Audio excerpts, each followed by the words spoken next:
कई ऐसे पहलू हैं जिन पर भारत और ऑस्ट्रेलिया यहाँ पर फोकस करना चाहेंगे। भारत और ऑस्ट्रेलिया के बीच साल 2022 में हुए आर्थिक सहयोग और व्यापार समझौते ने दोनों देशों के व्यापारिक रिश्तों को एक नई गति दी है। इस समझौते से भारत के निर्यातकों को ऑस्ट्रेलिया के बड़े बाजार तक आसान पहुंच मिली है। वहीं ऑस्ट्रेलिया में रह रहे भारतीय समुदाय को भी भारतीय उत्पाद पहले से अधिक आसानी से उपलब्ध हो रहे हैं।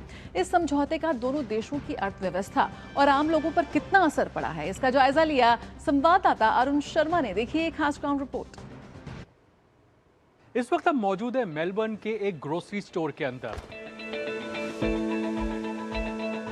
तो यहाँ वो हर इंडियन आइटम मौजूद है जो हमें इंडिया में मिलता है। अब देखिए, मिलेट्स से लेकर के मखाने तक या जो भी आपके रोजमर्रा के जो आइटम्स हैं वो आपको बड़े इजीली यहाँ मेलबर्न के अंदर मिल रहे हैं। पहले से बहुत आसान हो गया। जैसे पहले तो कोई भी ग्रोसरी लेनी ना इंडियन थोड़ा डिफिकल्ट होता था। अब ये है कि इंडियन A to Z सामान यहाँ से मिलता है। जैसे मान लो दालें वगैरह हो गई, सब आसानी से मिलते हैं। जैसे ये मान लो कुकर ही देख लो, पहले ये कुकर यहाँ से नहीं मिलता था, हम इंडिया से ही लेके आते थे। I'm here from 13 years. Previously, before like in 2013, there were very limited Indian groceries where you could actually go shop around. But now, like you walk into a big store, they literally have every kind of variety. यहाँ पर लोग बताते हैं कि एक समय ऐसा भी था कि ये जो सारा इंडियन सामान है इतना इजीली अवेलेबल नहीं हो पाता था, लेकिन जिस तरह से यहाँ पर हमने देखा कि economic cooperation and trade agreement जिस तरह से साइन हुआ है भारत और ऑस्ट्रेलिया के बीच में 2022 में, उसके बाद में एक बड़ा मार्केट ओपन अप हुआ है। टैरिफ्स काफ़ी रिड्यूस हुई हैं और जाहिर सी बात है कि काफ़ी ज़्यादा सामान एक तरह से हमें ऑस्ट्रेलिया के अंदर भी भारत का मिलता हुआ दिखाई दे रहा है। For us, this part of ACTA is really significant. It plays right into the creative arts space.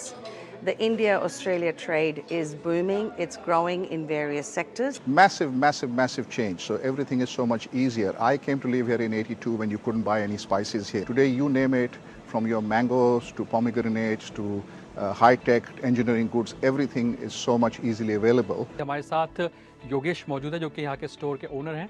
Yogesh, thank you so much for talking to us. ऐसा कोई आइटम नहीं जो कि अवेलेबल ना हो, जो कि इंडिया में मिलता हो और यहाँ ना मिलता हो? नहीं, ऐसा कुछ नहीं है। इंपोर्ट ड्यूटी नहीं है या कम है, उसमें रिलीफ है बहुत ज़्यादा, तो कॉस्टिंग कम हो जाती है और वही कॉस्टिंग जो है वो कस्टमर्स को पास ऑन होती है। से फ्री ट्रेड एग्रीमेंट में कई चीज़ों की रिलीफ हुई है, तो वो सारा का सारा कस्टमर्स को ही पास ऑन होता है। अब इकोनॉमिक ट्रेड एग्रीमेंट्स होते हैं तो एक बड़ा मार्केट जो इंडियन एक्सपोर्टर्स होता है उनके लिए खुलता है ऑस्ट्रेलिया जैसे देश के अंदर। वहीं जो भारतीय जो यहाँ बसते हैं ऑस्ट्रेलिया के अंदर, लगभग तादाद जो पूरे अगर ऑस्ट्रेलिया में देखें तो लगभग 1 मिलियन है। 10 लाख के आसपास जो एक इंडियन डायस्पोरा का साइज है वो यहाँ ऑस्ट्रेलिया के अंदर है। ये कल्चरली तो कनेक्ट करता ही करता है, लेकिन हाँ, इस बात को भी इंश्योर करता है कि जो भारतीय यहाँ ऑस्ट्रेलिया में बसे हुए हैं वो जो भारत के साथ हमेशा कनेक्टेड रह सके, उस दिशा के अंदर इस तरह के जो कदम है काफ़ी इंपॉर्टेंट रोल प्ले करते हैं।